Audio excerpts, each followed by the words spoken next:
I remember interviewing years ago a founder, and it's the one time where he came and I interviewed him at an event, and I said to him, I'm so jealous of what you've just described. So there were 3 founders in his business, and I said, well, how do you split your responsibilities? And he said, I do finance, a second founder does operations, and the third founder does sales. And as he said it, I thought they are the 3 key pillars that you've got to get right for any business. You need someone who's selling. So that is all about, what do your customers want? Have you got your price point right? How are you innovating with your product? You need someone to do back office operations. How are we delivering what the salespeople need? And then you need somebody to count the money. So are we, more is coming in than is going out. Lots of advice that I've given to small businesses is you can't be in the business every day. So a huge thing that business owners need to be aware of is you do need to take time to work on the business, not in it. So what I do is I take brief trips. I always go and try and find a really big view, either the sea or a big cityscape. And I essentially just check in. Are we delivering according to the business plan? What are the innovations we need to be on top of? How is the team performing? So what I do need is to get perspective. So I don't necessarily need a holiday, but I need to take time out to just kind of take a view and say, right, look at the business rather than work in it, and just make sure we're on track. So this is a great question, because this is all around how do you build credibility? And it's one thing that, again, I'm very passionate about when it comes to SME procurement. So this is a big topic for us, encouraging more SMEs to sell to government. And it always used to drive me mad, because when small businesses would pitch for government contracts, one of the questions was, which other work have you done for the public sector? And I'm like, well, how does someone get a first shot at it if you always ask the question, what has been your background? So this is where it comes, fake it until you make it.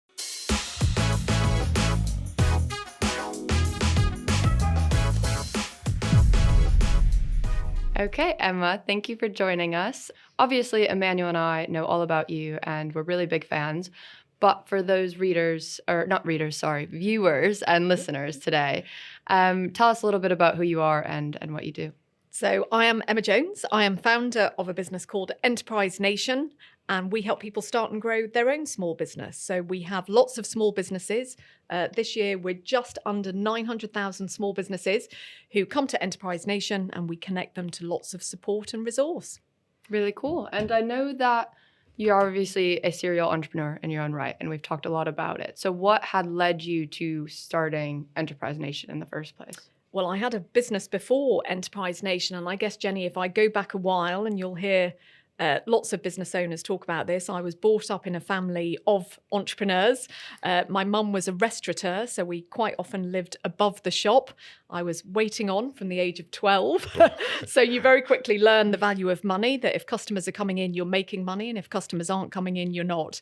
But no, I'd had a business which I sold within a 2-year time frame. So my first business was called techlicate.com. We started in Manchester, a great northern city. And I had got that business to 5 people and sold it to a much bigger business, which is now called RSM Tenon. It's just called Tenon at the time. And the experience of starting and growing a business made me think, actually, I think a lot more people are going to do this. So this was coming up to 20 years ago. Shocking as to how long ago it was. But I read a book written by a great American man called Dan Pink, who wrote a book called Free Agent Nation. And he was talking about the rise of the self-employed in America. And I kind of thought, whatever happens in the States tends to happen in the UK about 5 or 10 years later. So I thought, well, I think lots of people in the UK will start businesses. And actually, when I launched Enterprise Nation, also launched from Manchester, because I was living up there at the time, it started as this phrase is used of a lifestyle business. I actually don't like that phrase, but it was a consulting business. So it just earned enough, first of all, for me. Then I made my first hire, maybe about 12 months later. And actually, it was probably only about 5 years ago that I decided to grow Enterprise Nation, seriously kind of scale the business. So we're now at 48 people. And as I say, we hopefully help lots of small businesses. But the kind of germ of the idea came from having started, grown and sold a first business, seeing that lots more people were hopefully going to do this and take the entrepreneurial dream forward, but did they have a place to go to get support? Before you started like your first business, what was the idea behind that? And why were you working a 9 to 5 before you started that business, or what were you doing? Yeah, so the first company I was working a 9 to 5, and in fact, one of the books I've written is called Working 5 to 9: How to Start a Business in Your Spare Time. So this, of course, is the rise of the side hustle. Both businesses that I've started whilst holding down a day job. And this is the thing, is so much of the advice we give on Enterprise Nation, we know because we've been there as a business. So yeah, I was working at a big American firm called Arthur Andersen. So it was a big professional services firm. I joined that organization straight out of university. And actually, interestingly, when I talk to young people now, so many young people want to start businesses. But my advice is always go and work somewhere for about 5 years if you can, just because what Arthur Andersen did for me is it helped me bring contacts. It builds your confidence. You get to know how to write proposals. So I was at Anderson's for about 5 years, and I started my first business at the height of the dot-com boom. Hugely exciting time to start a business. It was the year 2000. Lots of people leaving their jobs, starting dot-com companies. And the idea came because it was very similar to what I was doing in my day job. So at the time, I was running what was called an inward investment unit for Arthur Andersen, attracting lots of companies to invest in the UK. And my first business, which, as I say, was called techlicate.com, put the inward investment process online. So we I started that first business with a co-founder. So yeah, it was a dot-com startup. And as I say, it was a very quick flip, as they call. So start, grow to a little size, and then sell. You said you were working your 9 to 5 while you were starting your business. How was that like? Was that, challenging, difficult? I'm sure you probably had no time for yourself. What was that like? This is the thing about side hustles, is people are prepared to do it though. So, and lots of time. And as I say, at the time, it didn't have a term. So the term side hustle has been a relatively recent invention. And of course, now most people have got a side hustle, a side gig. So people are becoming very used to this. But actually, what's great is if you're starting a business at nights and weekends, all of that entrepreneurial juice that you're gathering, you can apply that into your day job. So actually, when I did come up with the idea for the business, I went to my boss at Arthur Andersen and I said, look, I love working here, but I've got this idea for a business. And he said, well, I tell you what, I'm going to help you get it up and running. So Wow. I think if you can, and again, advice we give to lots of people who've got a side hustle, can you make your existing employer your first client? Because that's a great start. But yeah, it's just really sensible to ease yourself out of employment into self-employment, because of course you're keeping the safety of the salary coming in. And of course, having a side hustle, you're just giving yourself time again to build the confidence in your startup idea, to build confidence in your own startup skills. So it's a big commitment, but it's definitely still the advice we give to people is, if you can, hold on to the day job, build your business at nights and weekends. I find it interesting that you mentioned everything that happens in the US happens in the UK 5 or 10 years later, because I think one of the biggest things, obviously Emmanuel and I are American, but we really wanted to chat about trends that you've been seeing. I mean, this has been quite a year for a lot of entrepreneurs, and now we look into the new year. I guess, what have you been seeing in the community and surrounding you? Well, I guess first of all is the confidence. Well, politics. There's so much kind of, and that's what we've got with the States. We've got very much in common. You have a new leader. Yeah. I'm desperately diplomatically thinking how I talk about your new leader, but you have a new president incoming. We have a new prime minister and a new administration. And of course, that always creates change for small businesses. And one thing we always talk about at Enterprise Nation when it comes to the role of government when supporting small business is actually to offer a sense of continuity. So that small businesses like continuity with governments, because then support programs tend to continue. So what small businesses have had to contend with is kind of changing political sort of trends. However, there is something really interesting. And as you say, I do still feel what happens in the States comes here. So a really interesting trend from this year, which I think we'll see really take off in 2025, is in the US, you have a very dominant market of what are called CDFIs. So it stands for Community Development Finance Institutions. But I actually think lots of that is around culture. And we've tried to mimic your culture. by making it when directors fail. It used to be in the UK that you couldn't become a director a second time round if your first business had failed. We've changed those laws to mirror the US, that you can get up and running again. But I think if you kind of look at how do we build the culture, you've got to start at an early age. So how do we encourage young people to feel confident, to feel that entrepreneurship is a career route for them? So those are the kind of trends I think we'll see in 2025. How do we start entrepreneurship at a young age? How do we make sure small businesses get access to contracts, to funding? And I think we'll continue to look at the US to say, how do they do it there? And let's take the best practice and bring it back home. I'm sure you speak to, loads and hundreds of small businesses every day.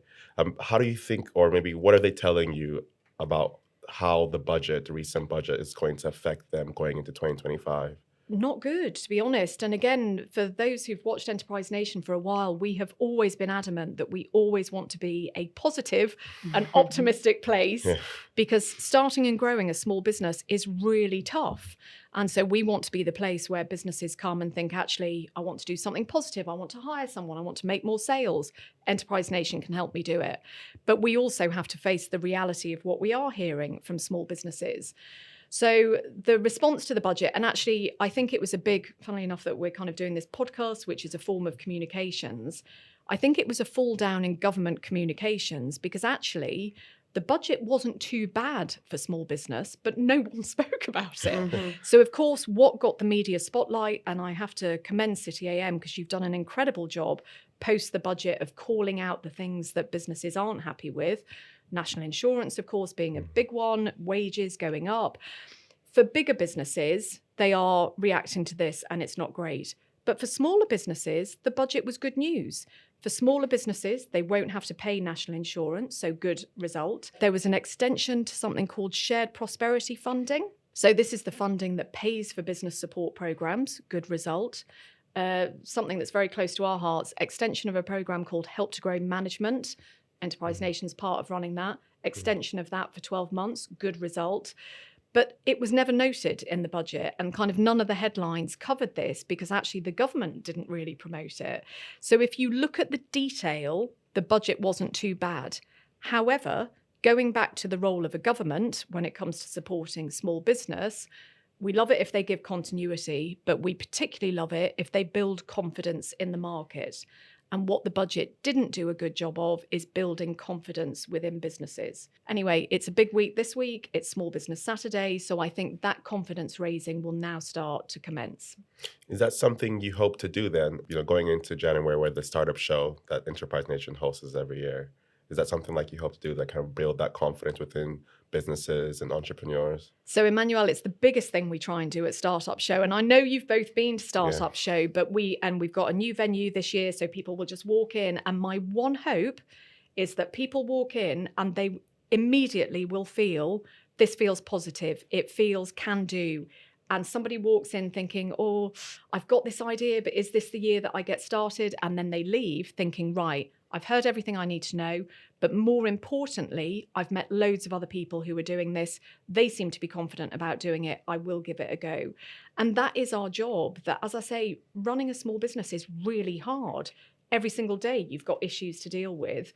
Our job is, how do we provide the platform, the space for positivity for small businesses actually to say, should I focus on looking at the opportunities for the year ahead and how do I make the most of those? So hopefully Startup Show will be that place of optimism, but also give lots of information on how to get going. Do you want to briefly actually explain what the Startup Show is for our audience and, listeners and viewers who may not know what it is? I would love to share what the Startup Show is. It's possibly my favorite event that we run. So it's going into its 11th year. So it's been running for just over a decade. We host it in January because it is the time where lots of people have time to think over Christmas.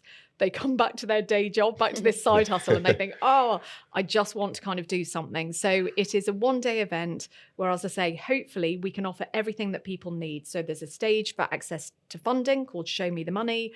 There's a stage on how to build a brand. I think we have a Meet the Journalist session that Jenny's going to come on to. We have a stage about digital adoption because, of course, that's huge for startups. How do they use low or no cost technology to get up and running? And then we've got a big keynote stage called Visionary Voices. So we've got great entrepreneurs, Emma Barnett from the BBC, who's starting a business. We have the founder of Oddbox. We've got 2 founders of a new brand. I think you've promoted them actually, called Siri, who've got I a use new. them every day. Oh, Oh, I we use Siri use every day. Siri. My siblings are trying to they're trying to get me to buy it for them for Christmas because they love it. Well, Like, yeah. maybe we should get some freebies for the show. So the founders from there are coming. They're going to tell their story of they're really amazing, funny, yeah, they're really incredible great. story. And that's the thing, on the Visionary Voices stage, it's back to this point of we want people to share their own entrepreneurial story. So everyone in the audience who's at an earlier stage thinks, actually, if they can do it, give me the tips, give me the confidence, I'm going to go off and do it as well. So it's 25th of January, 1 day of information and inspiration for anyone who's thinking of starting and growing a business. Jenny, you've been on the Startup Show panel before. How was it like when you were there? Yeah, it was great. And it reminded me, because I feel like last year, there were so many people in attendance that hadn't had their own businesses yet, but they just wanted to start them. And I can't help but think whether or not they did, because I haven't been in touch with them. But you go into that new year, and I bet so many people have this new year resolution. They're going to start a business. Or do they just stick with that ambition and not actually follow through with it? I mean, I don't know if you see that as a trend. People want to start, they go and want to start, but they don't actually follow through with it, or they do. I don't know, but how do you? Well, it's interesting because you mentioned trends, Jenny. When I first started a business, so 20 plus years ago, I think there were a lot of dreamers, not doers. Now, I think there's a lot of people who dream and then turn it into reality. But I think the big difference is because the enabling factors that are now in place. You can easily raise a startup loan. Well, raise a startup loan, it's a personal loan, so I suppose you don't raise it, you borrow it. Technology means you can start in your spare time. So because of all of that, it's so much easier for people to test it, to give it a go. And then, of course, then the sort of $1 million question is, for those who start, looking 3 years later, are they still up and running? That's where the figures tend to be quite acute, is the number of people who start. Do they get through that kind of first 3 years of trading? And like, how much money would you say you need to start your own business? So I have written a book called How to Start a Business for Less than £99. Wait, how many Was books it? have you written? Well, I don't know if I know this. Maybe about 5, but this was a Okay. long time ago. I have not done one for a while. And I'm saying this, and I think it was How to Start a Business for £99, not less than £99, so dead on 99. But the ethos of that book was you can start a business on a budget. So for less than 100 quid, you can get up and running. And of course, young people, and I know I've spoken a little bit about young people, incredibly adept with technology, going onto TikTok, starting a TikTok shop, using Instagram, building their brand, doing so on a budget, and then bringing the sales in. Young people are also brilliant at hustling. So I think you can start on a budget. And of course, then what you get into is all the business basics that you need. So then you do need to know how to sell, how to manage your money, how to build a team. But yeah, you can start on a budget. And that's why I think we're still seeing so many people take it into their own hands. If you were to walk us through building Enterprise Nation and even the company, your first company, were the processes similar? What did you learn from your first business that you kind of took into when you were building Enterprise Nation? Great question. I've never been asked that question before. First business was very quick in terms of it kind of starting, growing and selling. So I have learned a lot more through Enterprise Nation. And you'll hear this a lot. I've learned a lot from things that I didn't do well. And I think that's kind of how business owners are, is you have to learn from the failures, probably just more than the successes. So I guess key things for me, and again, this is advice we give to all people starting a business, and probably my number one piece of advice: focus on what you do best and outsource the rest. And we've spoken about this for 15 years at Enterprise Nation. Focus on what you do best and outsource the rest. So a big learning for me is the bit of the business that I love is doing this, being out and sharing the message of Enterprise Nation, sales, business development. I love the external bit. I do not like operations, day-to-day management. It took me a long time to realize, find someone who's good at that so you can focus on the bit that you like doing and get other people who are experts in other areas. So I've definitely learned that. I would say this, but I have learned the value of seeking advice. And of course, that's what Enterprise Nation is all about, is get support, find your tribe. And I guess that's the thing, is advice is multifaceted. And I think it's kind of comes from 3 key areas. One is definitely your peer group. So people at the same point as you kind of just want to say, how are you feeling? What are you experiencing? Second is professional advisors, accountants, lawyers, HR experts, definitely times when you need them.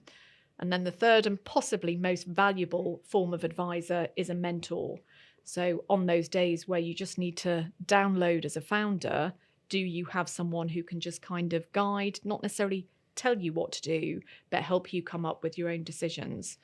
So I would say to any business, focus on what you do best, outsource the rest, definitely get good support. And the third thing is, don't put too much pressure on yourself on the speed at which things happen. So I think sometimes people start a business and think it's going to be an overnight success and I'm going to start it and sell it very quickly. But of course, every great successful business is probably 20 plus years in the making. So take your time, try and enjoy it if you can for the journey, because it is a journey. But yeah, things can happen or they can take a little bit longer than you think, but stick with it. Do you find it that the advice you give is quite universal? Because I feel like last startup show, I met so many different types of businesses and they were all there hearing the same advice, and we're the same way. I mean, we'll interview, a fintech one day, a restaurant owner the next day, Henry of Admiral Group the next day, so it's all different types of businesses, but they all kind of have these interconnecting trends.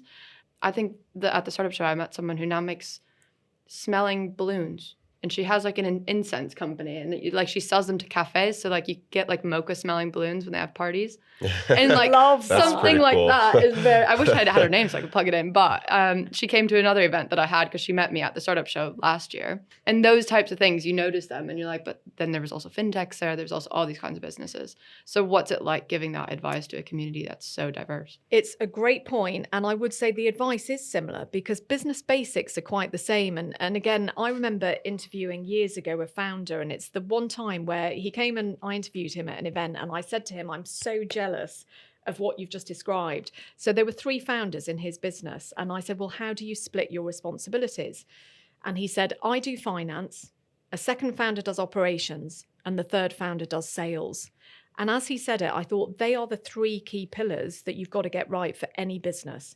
You need someone who's selling. So that is all about, what do your customers want? Have you got your price point right? How are you innovating with your product? You need someone to do back office operations. How are we delivering what the salespeople need? And then you need somebody to count the money. So are we, more is coming in than is going out. And whether you're starting a fintech or a smelly balloon company, nice smelly balloon company, that you need those 3 things. And so they are, and of course, there's lots of different nuances depending on the sector you're in, but they're the 3 basics. And if you look at the fundamentals of Enterprise Nation, they are the 3 most popular things that people come onto the platform for. How can I sell more? How can I do it more efficiently? And how can I make sure that my finances are sound? So I think if you get those 3 things right, that's hopefully setting you up for a good, stable business. And you had a co-founder, your first business. And with Enterprise Nation, you didn't have a co-founder. Correct. Many businesses that we speak to, they say like, oh, you need a co-founder. Having a co-founder is great. And you just even said now the 3 co-founders had 3 different skills that really helped, grow the business. So how was what was that like having no co-founder when you started a business that you sold, with a co-founder? It's very lonely. This is where we get all personal. No, it is very lonely. So yes, my first business, every decision was shared. Every issue was shared. And actually, and I should say, when I sold the business with my co-founder, we had an 18-month what's called lock-in clause. So we were bought by Tenon, as they were called at the time, and we had to work there for 18 months. And I did dutifully work there, but I spent 18 months. He was called Adam Breeze, my first co-founder. I spent 18 months pitching to him to say this can be our next venture. And every time we were in Manchester and we'd go to different places and I'd say, right, I've got the next idea. And he refused all of them. And so not without trying, I did try and bring him into this business. And actually, he's still very successfully operating in the investment world. So yes, I had no choice but to set up Enterprise Nation on my own. But it is a lonely journey because as a sole founder, and there's someone on my team who's kind of sitting right behind us, so I have to be careful in saying this, but you don't want to share the problems with your team. They come in to do a great job. You're the leader. It's your job to lead.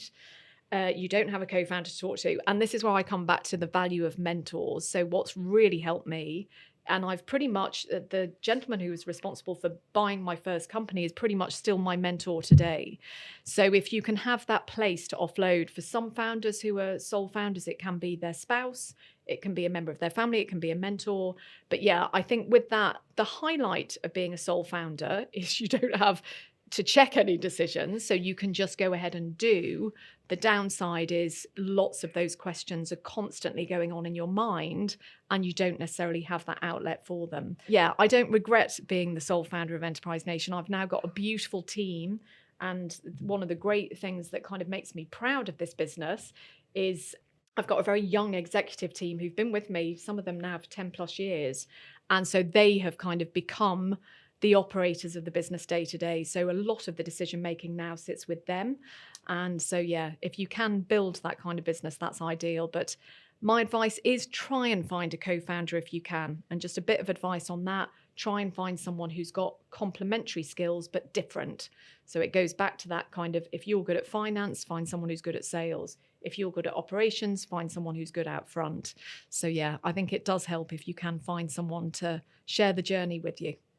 And, since you started Enterprise Nation by yourself, would you say you basically had no holidays during that time? Like, how was your schedule like? I'm sure it's busy. Correct. You're probably on the 9 to beach, 5, still 5 to checking 9. still checking your emails on the holiday on the beach somewhere, never clocking off. So it's interesting, and I have to think about this a lot because I don't do holidays, and when mainly my dad will kind of say, I don't do it at all. Well, so my dad will say, "You never turn off." You're kind of, but the thing, and I once read this in an interview, and I remember reading it, thinking that's exactly how I feel, is that when your work is your hobby, it never really feels like work. So of course I run a business, and every day I wake up and I'm like, right, there's a job to do.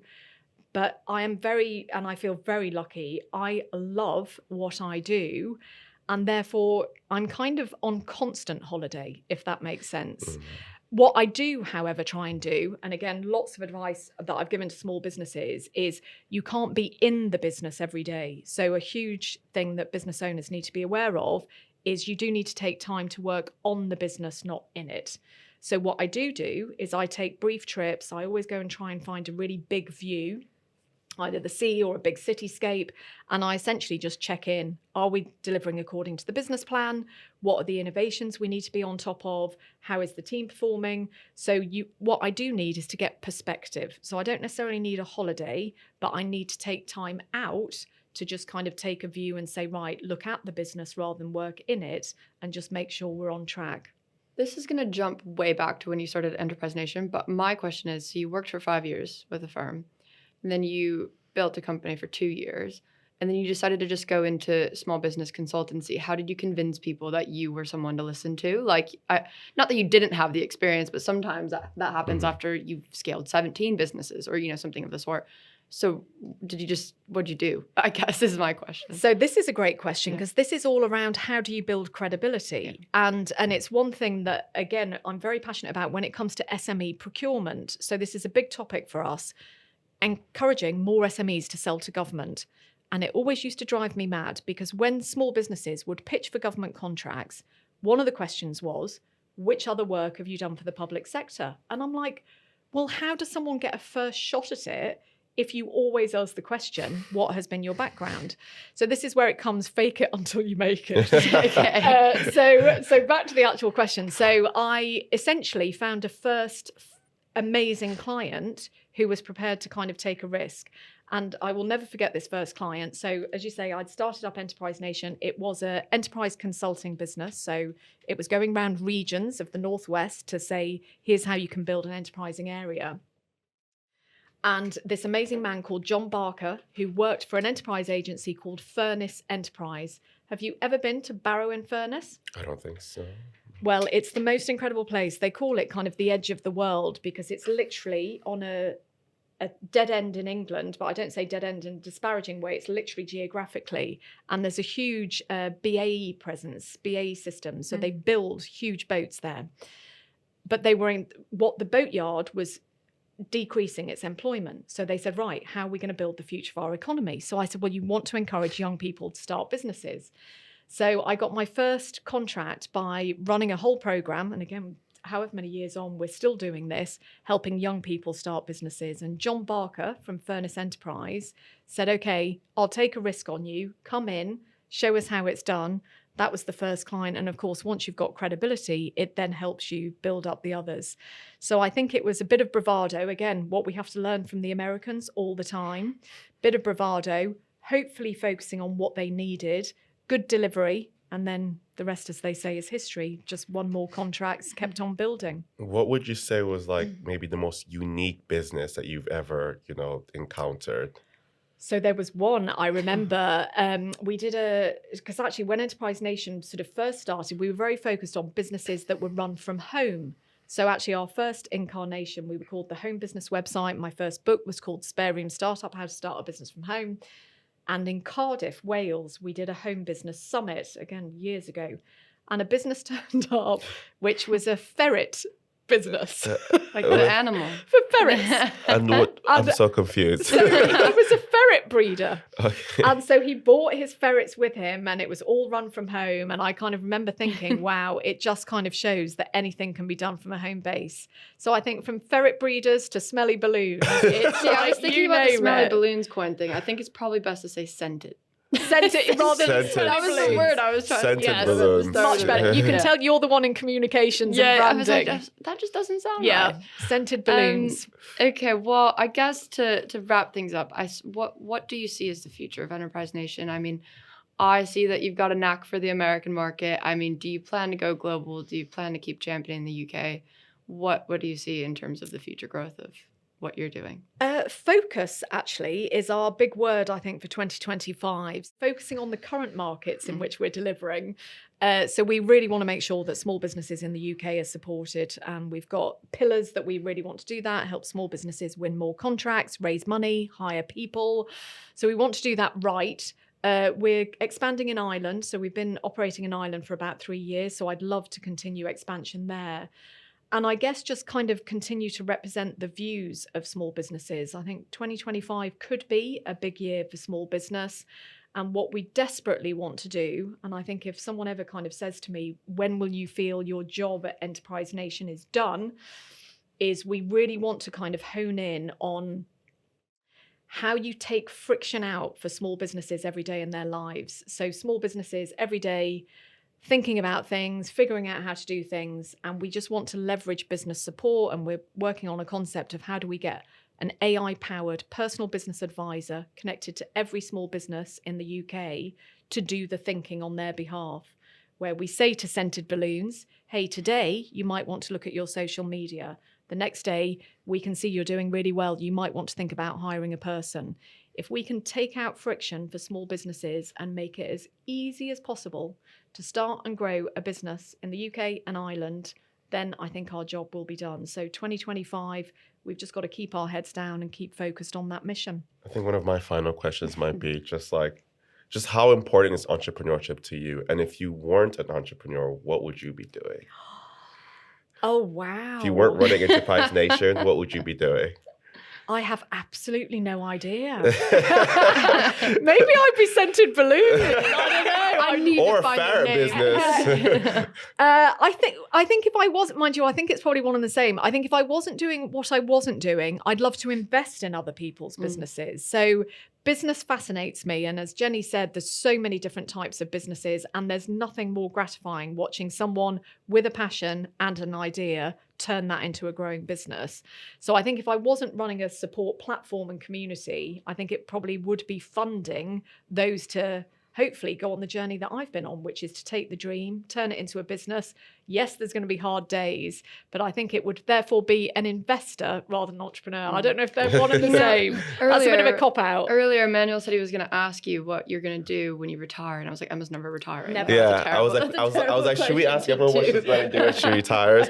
And then, yeah, like Jenny literally was No. like, Emma's never retired. Well, it's interesting. And again, just to kind of finish off on an American is I'm guided by something that Steve Jobs infamously always used to do, which is every morning, and I don't know if this is true, but I definitely know it comes from a Steve Jobs story. When he was brushing his teeth, he would look in the mirror in the morning and he would ask himself, if this was your last day on earth, are you doing today the thing that you should be doing? So if this was your last day on earth, are you doing today the thing that you should be doing? Yeah, And I think the day that I stop is the day that I can't answer yes to that. And then that's when I'll stop. Final question. What would be your advice to, young entrepreneurs going into 2025? What trend should they follow? What should they, hold on to? And why should they not give up on their dreams? Well, I would say just get started. So definitely kind of do so if you're thinking about it. Do a business plan, go to a teenage market. So kind of go up, pop up, meet your customers, make some sales, get yourself on social media, which, as I say, young people feel so comfortable with, and definitely seek support. So what young people have got by the bucket load, technology capability, they feel very confident. They've got no mortgages, so they can take a little bit more risk. What they don't necessarily have is years of business experience or contacts. So find people who can help. Everybody wants to help a young startup. Come to the startup show. I was going to add that. There we go. If you're around London, show. come to. Even if you're not around London, yeah, come because you can watch online. You can watch it online. No excuses. Exactly. And I guess that's probably just the final thing I'd say is no excuses. There's no reason not to start and grow a business in this country in 2025. Support is available everywhere. Cash is available everywhere. Markets are up and opening. So I would say, yeah, just do it. That's our clip. That right there is that's the promotion clip right there. Wow. Thank you so much for coming. Thank you, Emma. We are unfortunately out of time. Thank you for having me. Lovely talking to you.